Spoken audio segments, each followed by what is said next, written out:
Hello dear students, जय हिंद, वंदे मातरम। स्वागत है आप सभी का आपके अपने चैनल फिजिक्स टॉपर्स एकेडमी में। मैं हूं गौरव सिंह और आपके लिए लेकर आया हूं मैं लेक्चर नंबर 7। ठीक है, लेक्चर नंबर 7। लेक्चर नंबर 6 तक मैंने आपको पिछली वीडियोस में कराए हैं। ठीक है, और देखिए एक चीज़ जो मुझे आपको बतानी थी वो ये है कि अगर सपोज कीजिए आपको मेरी सारी वीडियोज़ देखनी है, मतलब सारे लेक्चर आपको देखने हैं, तो आप क्या करेंगे, सबसे पहले फिजिक्स टॉपर्स एकेडमी, ठीक है, इसको सर्च कर लेंगे। सबसे ऊपर मेरा चैनल मिल जाएगा आपको, उसको ओपन करके उसमें आप प्लेलिस्ट पर जाइए। कहाँ जाइए? प्लेलिस्ट पर।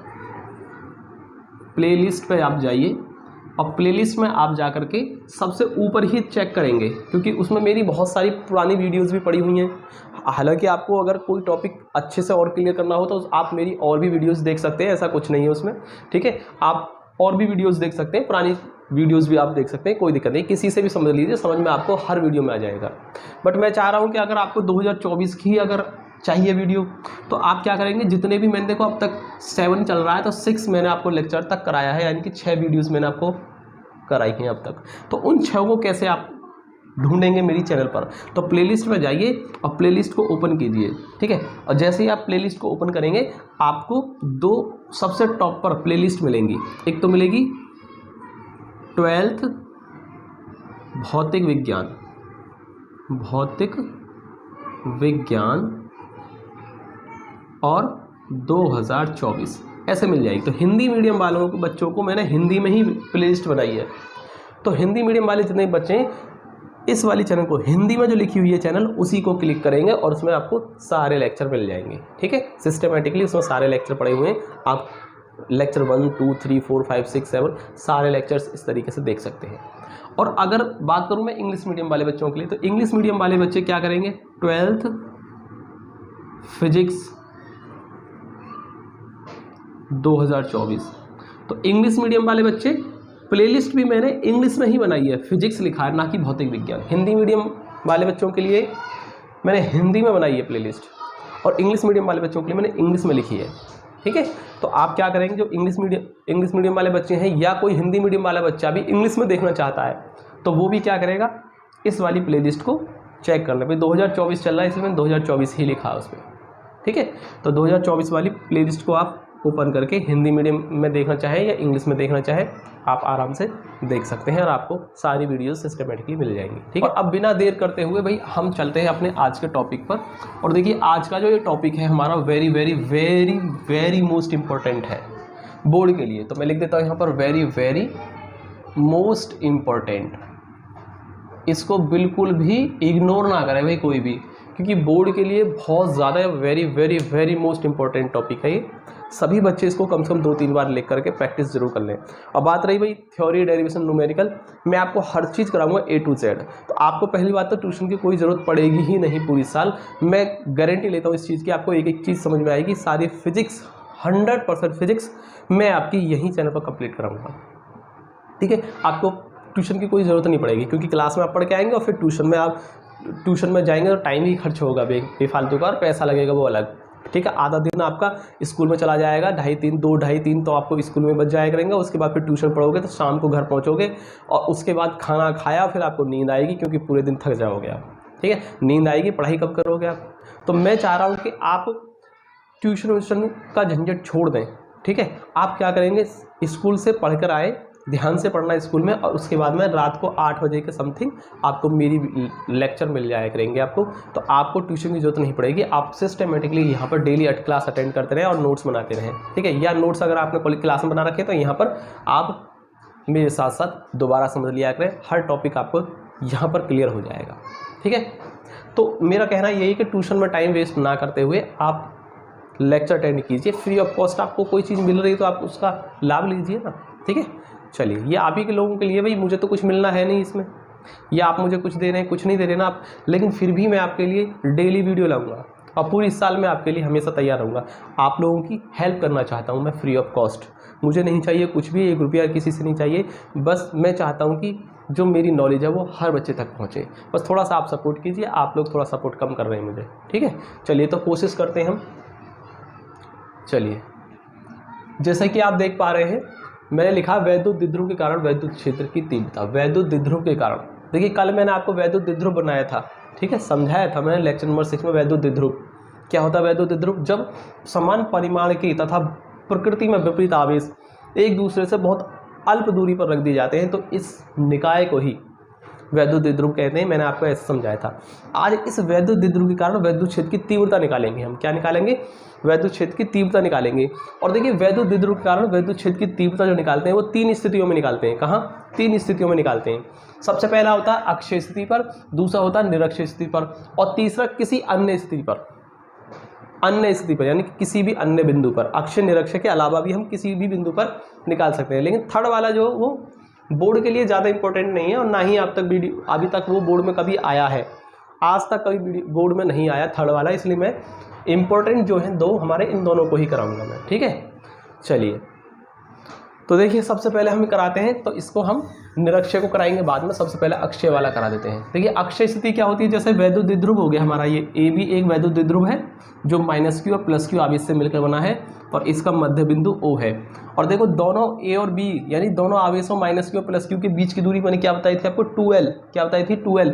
तो आप देखेंगे 2L अगर बताई थी तो ये आपकी दूरी यहाँ से A से O तक की L हो गई और O से B तक की भी L हो गई। तो टोटल आप देखेंगे A से B तक की 2L हो जाएगी। क्या हो जाएगी? 2L हो जाएगी। तो 2L को मैंने हाफ कर लिया है, L इधर और L इधर।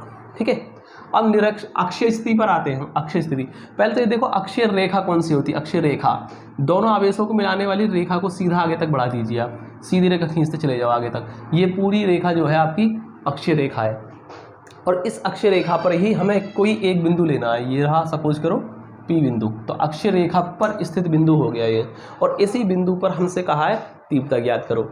लिखा है ना अक्षीय स्थिति पर, तो ये क्या है? अक्षीय स्थिति पर। अक्षीय स्थिति पर कहाँ? किसी भी पॉइंट पर एक बिंदु यानी कि कहीं भी किसी भी स्थिति पर एक पॉइंट ले लीजिए और उस पर तीव्रता निकाल दीजिए। अब सपोज कीजिए ये जो हमारा बिंदु है वो मध्य बिंदु से, द्विध्रुव के मध्य बिंदु से r दूरी पर है। P बिंदु कहाँ है? r दूरी पर है। ये रहा r दूरी पर है ये बिंदु। ठीक है, वैद्युत द्विध्रुव के मध्य बिंदु O से r दूरी पर हमारा P बिंदु है। ये सही है, और इस P बिंदु पर ही हमें वैद्युत क्षेत्र की तीव्रता की गणना करनी है। तो आप एक काम कीजिए, सबसे पहले आपको जरूरत पड़ेगी +q आवेश से P बिंदु तक की दूरी और -q आवेश से P बिंदु तक की दूरी। ये आपको इसकी जरूरत पड़ेगी। देखिए सबसे पहले आप ये देखिए, पहले B से लेकर P तक की दूरी बताइए कितनी होगी, या एक काम करो पहले -q से P तक की दूरी निकालो। देखो यहाँ से लेकर यहाँ तक r है और यहाँ से यहाँ तक l है, तो टोटल यहाँ से यहाँ तक कितनी होगी? r + l। क्योंकि ध्यान से देखें भाई, ये जो दूरी है आपकी और यहाँ तक की दूरी, ये क्या है आपकी r, और यहाँ से लेकर यहाँ तक की देखो ये रही, यहाँ से यहाँ तक की दूरी क्या है? l है। क्या है यहाँ से यहाँ तक की? l। तो ये r है और ये l है, दिख रहा है आपको? r और यहाँ से यहाँ तक l। तो टोटल अगर मैं निकालूँ -q आवेश से P तक की दूरी तो कितनी हो जाएगी? r + l यानी r + l। तो मैं लिख देता हूँ कितना? r + l दूरी लिख देता हूँ मैं इस तरीके से, यहाँ पर आ गई r + l। ठीक है, इसी तरीके से अगर हम B से P तक की दूरी निकालेंगे, देखो r ये रही, r में से ये l कम हो गई, बची ये यानी r - l। तो ध्यान रखना बिंदु B से P तक की दूरी क्या है? r - l है। तो इस तरीके से आपको ध्यान रखना है कि कहाँ से लेकर कहाँ तक की दूरी कितनी है, इसको याद रखेंगे। तो ध्यान रखना +q आवेश से P बिंदु तक की दूरी r - l है और -q आवेश से P बिंदु तक की दूरी कितनी है? r + l है।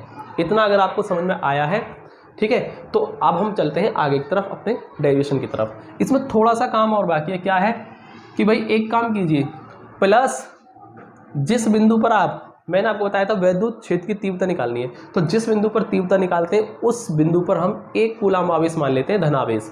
ठीक है, तो सपोज करो थोड़ी देर के लिए इस पर +1 कूलाम आवेश रखा हुआ है, क्योंकि हम क्या निकाल रहे हैं? तीव्रता निकाल रहे हैं।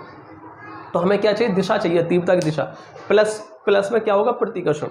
तो +q आवेश के कारण तीव्रता होगी एक तो, और दूसरी तीव्रता जो होगी, एक तीव्रता हमारी -q आवेश की वजह से भी होगी P बिंदु पर।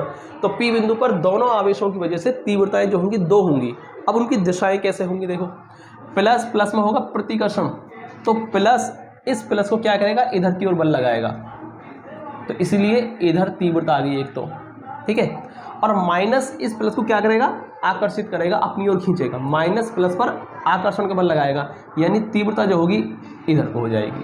ठीक है, तो क्या समझे आप, प्लस प्लस को करेगा इधर की तरफ बल लगाएगा, प्रतिकर्षित करेगा, इसलिए तीव्रता एक तो इधर आ गई, तो प्लस क्यू आवेश की वजह से तीव्रता ये आई, माइनस जो होगा इस प्लस को अपनी ओर आकर्षित करेगा, यानी कि इधर बल लगाएगा अपनी तरफ, माइनस प्लस को अपनी ओर बल लगाएगा, इसलिए तीव्रता जो आएगी माइनस क्यू की वजह से वो इधर को आएगी। ठीक है, तो एक तीव्रता आपकी ये आ गई, तो दो तीव्रताएं आ गई। और मैंने एक काम कर लिया है, प्लस क्यू आवेश की वजह से तीव्रता जो आई है ये वाली, इसको मैंने E1 माना है, माइनस क्यू की वजह से तीव्रता ये इधर को, उसको मैंने 2 मान लिया है। ठीक है, तो दो तीव्रताएं होगी मेरी E1 और E2। ठीक है, इतना आपको समझ में आया। चलिए अब हम करते हैं तीव्रताओं को निकालते हैं, इनके फॉर्मूला निकाल लेते हैं पहले। तो हम क्या करेंगे, माना प्लस क्यू आवेश के कारण, प्लस क्यू आवेश के कारण बिंदु P पर वैद्युत क्षेत्र की तीव्रता, वैद्युत क्षेत्र की तीव्रता, वैद्युत क्षेत्र की तीव्रता क्या मान रखी है मैंने, E1। प्लस क्यू आवेश के कारण, तो मैंने देखो प्लस क्यू आवेश के कारण तीव्रता मैंने E1 मान रखी है, तो मैं लिखूंगा E1। ठीक है, तो तीव्रता का फॉर्मूला क्या होता है, मैंने आपको बताया था 1/4 पाई एप्सिलॉन नॉट K। ठीक है, एप्सिलॉन नॉट, चलो K को रहने दो, क्योंकि मैं सपोज करो हम वायुयान निर्वात में कर रहे हैं हम पहले। ठीक है, बाद में K का मान बाद में लिख देंगे, कोई दिक्कत नहीं है। ठीक है, किसी और माध्यम के लिए लास्ट में K लगा देंगे, इसमें कोई दिक्कत नहीं है। तो सबसे पहले हम क्या करेंगे, मान लीजिए हम तीव्रता निकाल रहे हैं प्लस क्यू आवेश के कारण बिंदु P पर, तो उसको माना E1, तो कितना होगा 1/4 पाई एप्सिलॉन नॉट K, और क्या होता है Q/r²। Q कितना है, प्लस क्यू आवेश की वजह से, तो Q/r², r मतलब दूरी, तो प्लस क्यू आवेश से दूरी मैंने आपको लिए यहाँ पर कितनी ली है, r-l, तो यहाँ क्या आएगा r-l का होल स्क्वायर। फॉर्मूला क्या होता है 1/4 pi epsilon not Q upon दूरी का वर्ग, और दूरी कितनी है यहाँ से यहाँ तक की r-l है, मैंने पहली बता रखी है। प्लस क्यू आवेश से P बिंदु पर निकाल रहे हैं हम, तो प्लस क्यू आवेश से P बिंदु तक की दूरी r-l है, इसलिए मैंने लिखा है यहाँ पर r-l का स्क्वायर। ठीक है, आई थिंक इतना आपको समझ में आया होगा।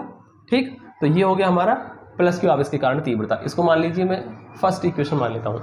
इसी तरीके से लिखेंगे हम,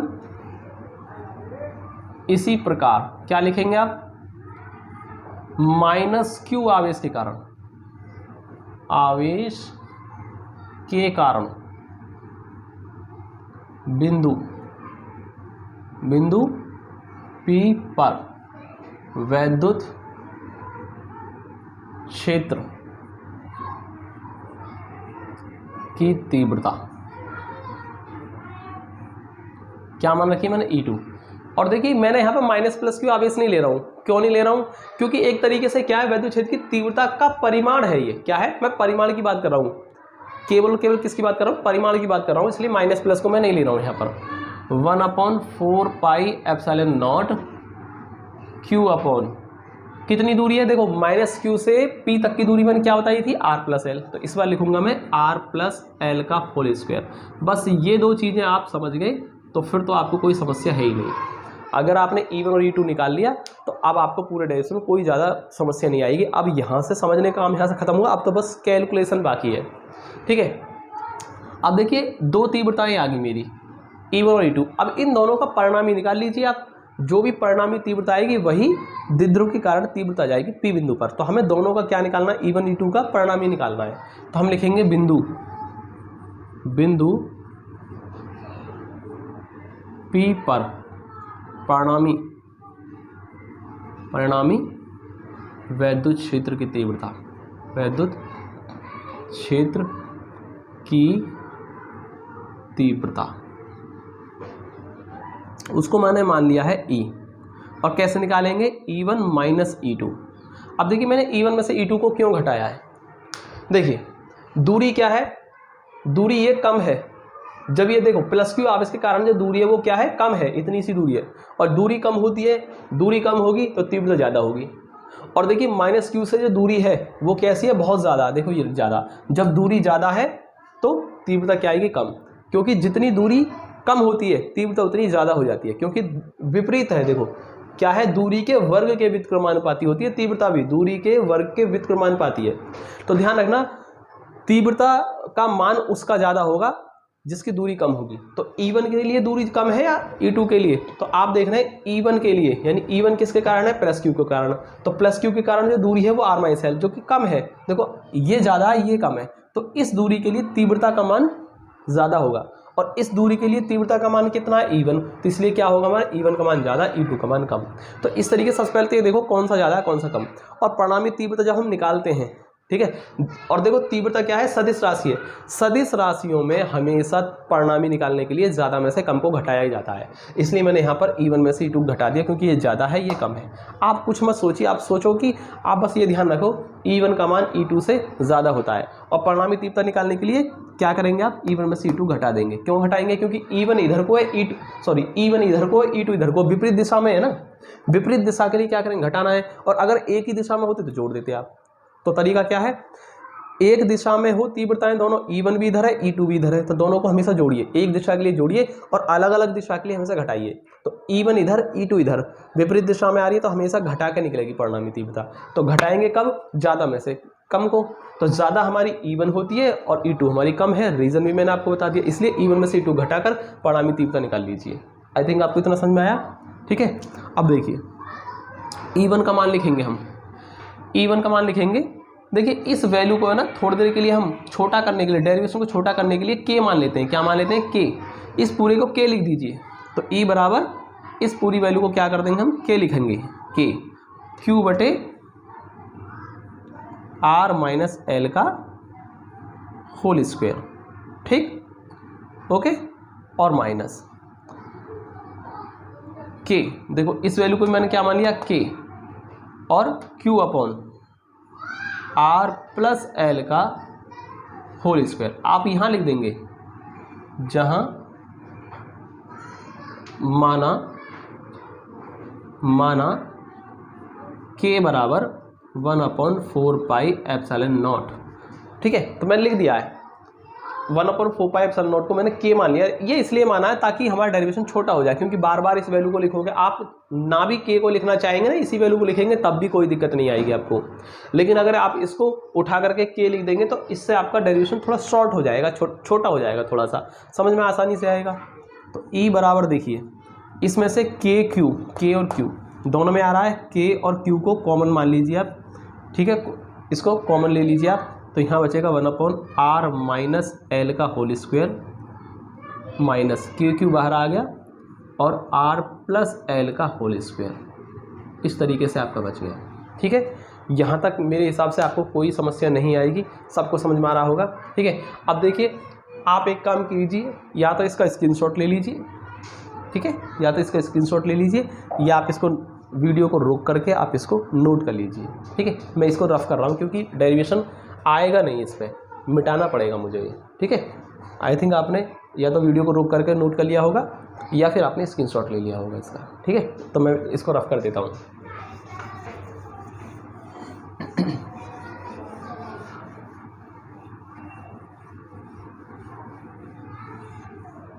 देखिए यहाँ से देखिए E बराबर k और q हमारा बाहर है ही, और इसमें है r माइनस एल का whole square, r plus L का होल स्क्वायर। दोनों को कॉमन कर लेता हूँ मैं, एलसीएम ले लेते हैं, r माइनस एल का होल स्क्वायर और r प्लस एल का होल स्क्वायर। कॉमन कर लिया मैंने, दोनों को एलसीएम ले लिया, तो इसकी इसमें मल्टीप्लाई हो जाएगी, r प्लस एल का होल स्क्वायर, माइनस है बीच में और इसकी इधर मल्टीप्लाई हो जाएगी। एलसीएम लेना भाई आता होगा सभी को, मैंने कुछ नहीं किया, सिर्फ एलसीएम लिया है और कुछ नहीं किया, ठीक है। तो के क्यू बाहर हमारा। अब देखिए इसका अलग स्क्वायर है, इसका अलग स्क्वायर, तो एक काम करते हैं हम, इन दोनों को एक ब्रैकेट में लेकर के पूरे का स्क्वायर कर देते हैं, होल स्क्वायर। देखो इसका स्क्वायर अलग, इसका स्क्वायर अलग, मैंने ब्रैकेट में लेकर के पूरे का होल स्क्वायर कर दिया है, कोई दिक्कत। और इसमें a प्लस बी का होल स्क्वायर, इसमें a माइनस बी का होल स्क्वायर खोल देंगे हम। तो देखो a square plus B square plus 2ab 2rl कर दिया माइनस, और इसका a माइनस बी का होल स्क्वायर खोलो, a square plus B square minus 2ab 2rl। तो इस तरीके से मैंने a प्लस बी का whole square, a minus B का होल स्क्वायर खोल दिया, के Q r square plus L square plus 2rl, और इधर माइनस से सारे साइन अंदर के चेंज हो जाएंगे, R square minus L square और माइनस माइनस प्लस 2RL, ठीक है। और देखिए नीचे क्या होगा, a plus B A minus B, जो कि A square minus B square होता है।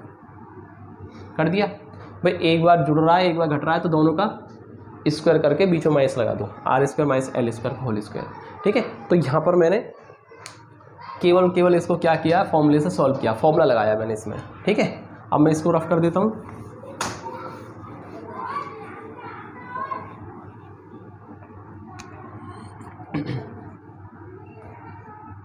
देखो ये दोनों हमारे कैंसिल हो गए, ठीक है।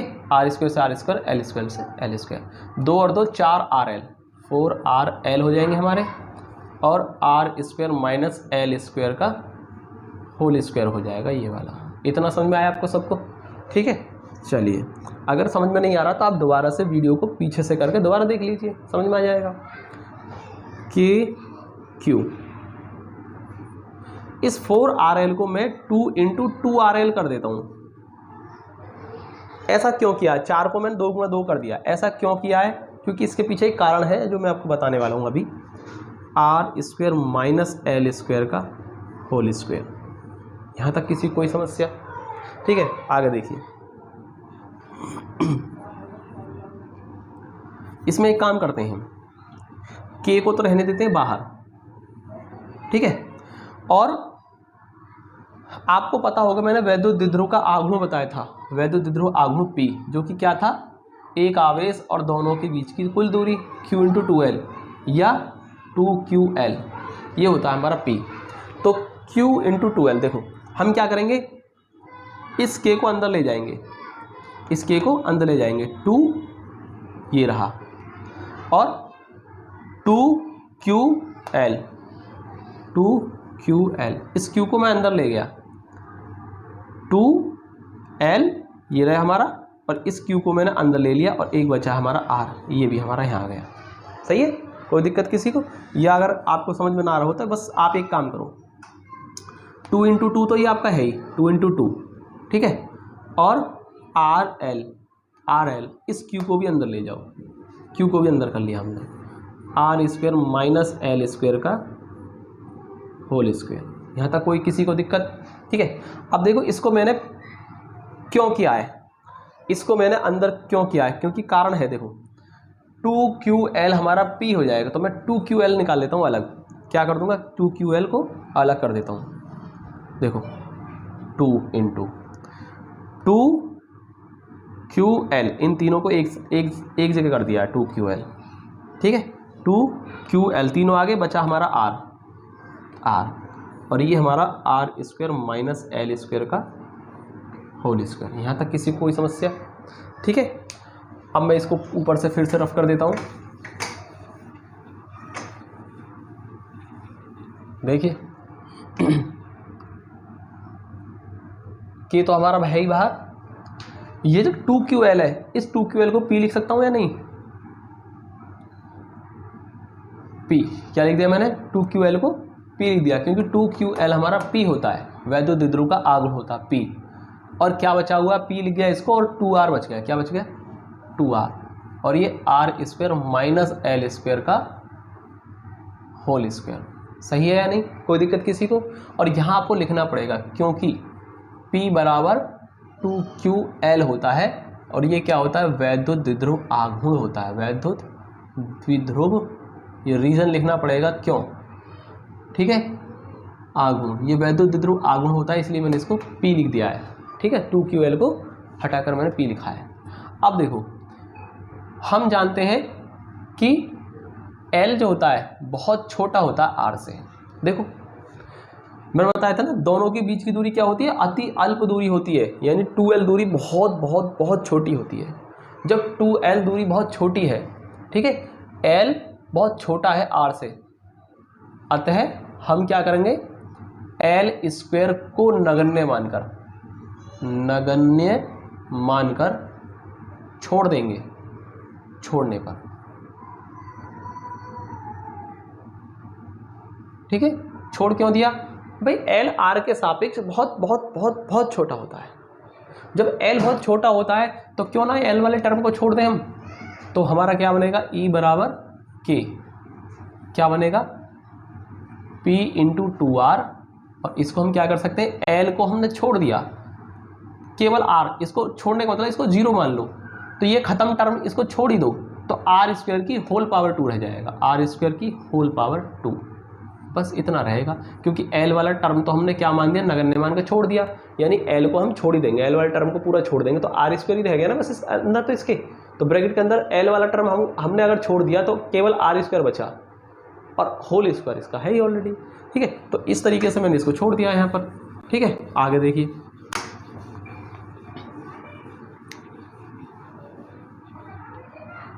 E बराबर K P into 2R upon R square का होल स्क्वायर, यानी R की पावर 4 हो गया, 2 की पावर 2 यानी कि 4 हो गया, 2 दूनी 4 हो गया, और इसमें से एक R से पावर 3 कैंसिल होकर 3 बच गई। ठीक है, तो यहाँ से क्या बचेगा, E बराबर K और 2P बच गया, और यहाँ R की पावर 3 बच गया, R की पावर 3। सही है, इसको आप क्या लिखेंगे,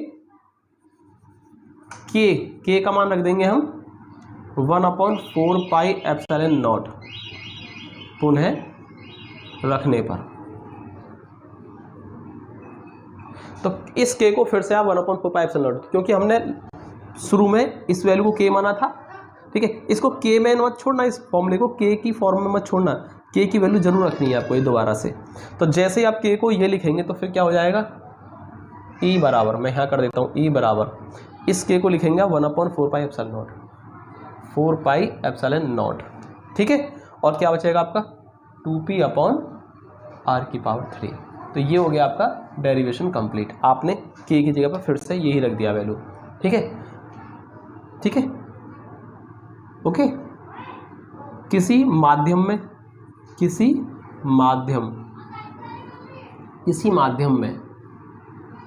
ठीक है, किसी माध्यम में अगर हम इसको कर रहे हैं तो क्या आएगा, किसी माध्यम में मान लेते हैं हम भाई, किसी माध्यम में हम कर रहे हैं इस एक्सपेरिमेंट को, तो उस माध्यम का परावर्तनांक K जरूर लेना पड़ेगा आपको। किसी माध्यम में माना माध्यम का परावैद्युतांक